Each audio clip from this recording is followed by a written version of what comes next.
بسم اللہ الرحمن الرحیم۔ آزمائش کیوں آتی ہے؟ اللہ تعالیٰ کا ارشاد ہے، ما اصاب من مصیبت الا باذن اللہ۔ کسی انسان پر تب تک مصیبت نہیں آ سکتی جب تک میرا اللہ نہ چاہے۔ اور انسان پر اللہ تعالیٰ مصیبت کیوں لاتا ہے؟ تاکہ انسان کو آزما سکے کہ وہ کیا کرتا ہے جب میری طرف سے مصیبت آتی ہے تو وہ کیا کرتا ہے، اس وقت اس پر صبر کرتا ہے یا اس طرح بولنے لگ جاتا ہے کہ یا اللہ نے تو صرف مجھے ہی دیکھا ہے، یا مجھے ہی ٹارگٹ کر رہا ہے اللہ تعالیٰ، یا میرے ساتھ ہی ایسا کیوں ہوتا ہے، اس طرح سے باتیں کرنے لگ جاتا ہے انسان۔ تو اللہ تعالیٰ مصیبت اس لیے لاتا ہے تاکہ انسان کیا کرے، اس پر صبر کرے، اور جو انسان صبر کرتا ہے تو اس کے درجات کو بلند کیا جاتا ہے۔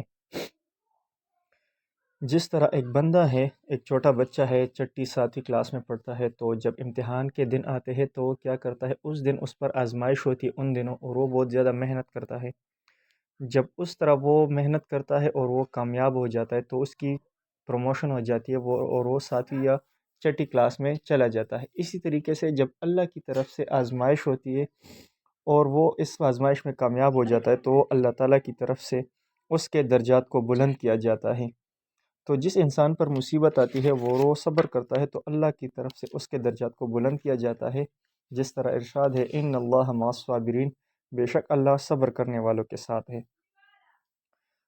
اور ایمان والوں پر جس طرح ارشاد ہے، وَمَن یُؤْمِن بِاللَّهِ یہدِ قَلْبَهُ، اور ایمان والوں پر مصیبت کیوں آتی ہے؟